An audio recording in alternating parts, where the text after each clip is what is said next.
Everybody, welcome back. This is Angie's Beyond the Lecture. I'm Angie, your host for this review session.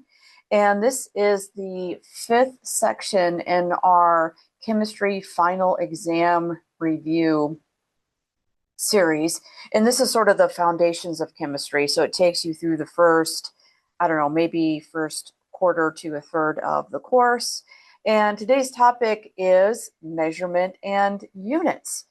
And just covering the basics of this and discussing the main units we see in chemistry, along with derived units and accuracy and precision, how we differentiate those two definitions. So from the top here, I'll take you through this. We have the SI system. It's the International System of Units. I think in French it's Système International or something like that. And it provides the standard base of units that we use in science. So unfortunately, we don't use feet and inches and pounds. The imperial system that we use here in America in chemistry, we use quantities like meter, which is for length, kilogram for mass, seconds for time, degree Kelvin for temperature, and we also have the mole or MOL for amount of substance. We commonly use liter.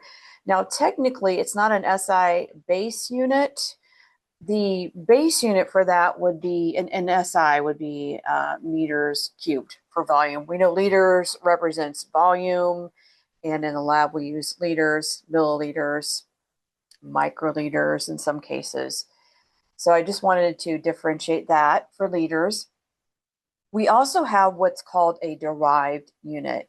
So we can create certain units that we give like a common name to from different units combined together. So an example, classic example would be density. That's grams per milliliter, or we can also use grams per centimeter. So notice it's a ratio. Volume, again, that's a combined either centimeters cubed or meters cubed. We could do inches cubed as well. You might see that from time to time, at least in this particular part of chemistry. And then speed is another common derived unit that, of course, we see in physics. That's meters per second. In America, of course, we use miles per hour. That's a common speed or velocity that we see on a day-to-day basis. Now, prefixes represent powers of 10, and I actually have a separate, we will go over this in a separate section, but I did want to put this in here. That's your milli and centi and deca and kilo and so on. So we can actually put these prefixes in front of our SI units and give it, allow for more, for larger quantities or the smaller quantities. So that would be right here in this section. And again, I have an extensive workup on this we'll see here shortly. Now, measurements can be exact, counted or defined values. I'll give you an example. 1 inch is equal to 2.54 centimeters. So that's something we might see in this particular section where we're converting inches to centimeters or vice versa, maybe centimeters to inches. And that's just a commonly accepted value. We call that exact, and we actually don't count it when we look at significant figures, which again, we'll look at shortly as well. And to give a little bit of intro on significant figures, those help us with precision of a value. So if I give you, for instance, like in the lab, say like we measure something out mass-wise on the scale, maybe an electronic scale. A lot of times we use that now. And we might say, okay, well, I know this is 3.5673 grams.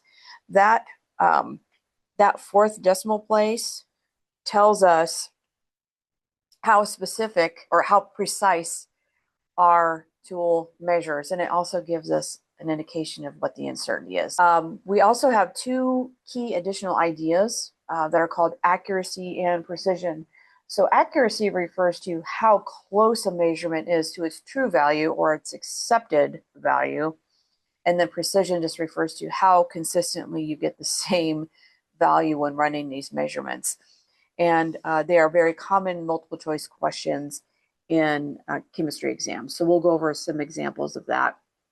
And basically what they would do is simply give you a scenario of how measurements were taken in a lab experiment and how they compare to the accepted value.